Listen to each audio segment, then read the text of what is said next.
any particular 6 days for a Muslim to fast in the month of Shawwal? Or can a Muslim randomly select those days at his own will?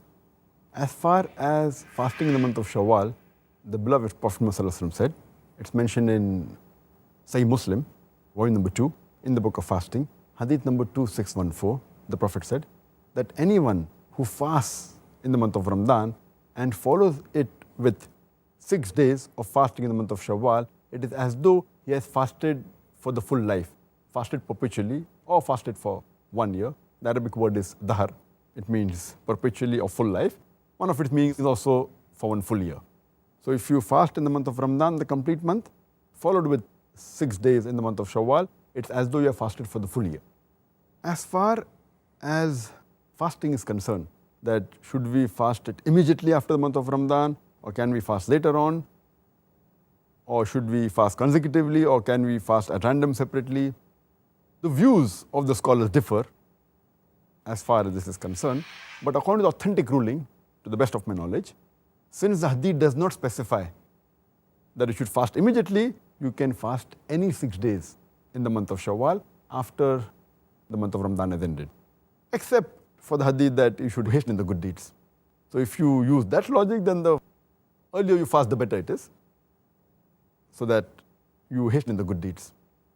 As far as fasting consecutively or separately doesn't make any difference. Though there are some people who say that you should fast together, then only it's valid, but there's no authentic hadith to prove that. You can fast together or at random or separately, so as long as you fast in the month of Shawwal. And the third point of difference among the scholars is that since it's a voluntary fast, you can even decide, you can get up in the morning, and if you want, you can make the niyyah at that time also. Though some of the scholars say no, because it's an important voluntary fast, you should make the niyyah one night before. But according to the ruling, according to authentic hadith, you can even get up in the morning and then decide to fast, as long as you have not eaten or drank anything. You have not violated the rules of fasting. These 3 points, fasting in the month of Shawwal does differ. But the authentic, I feel, is that you can fast any time of the month, either starting, ending, or late. You need not fast consecutively. You can fast consecutively also as well as separately. And you can make the niyyah even late as long as you don't break any rule of the fasting. Furthermore, it's not necessary that you have to fast every year.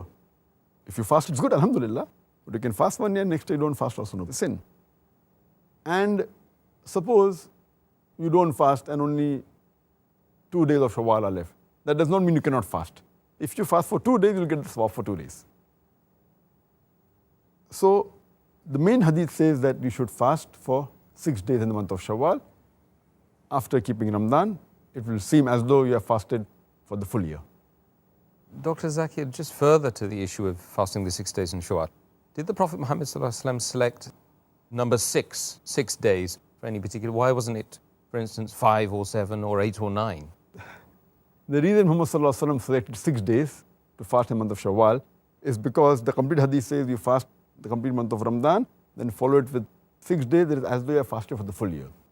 And there's one more hadith which says that 1 deed is multiplied by 10 deeds, 10 hasanas. So if you fast for 1 month in the month of Ramadan, it's as though you have fasted for 10 months. And then you follow it up with 6 days, 6 days multiplied by 10, it becomes 60 days, that's 2 months. So 10 plus 2 months become 12 months. So that's the logic, he said 6 days, so that if you multiply the full month of Ramadan plus 6 days, it's equivalent to 1 full year.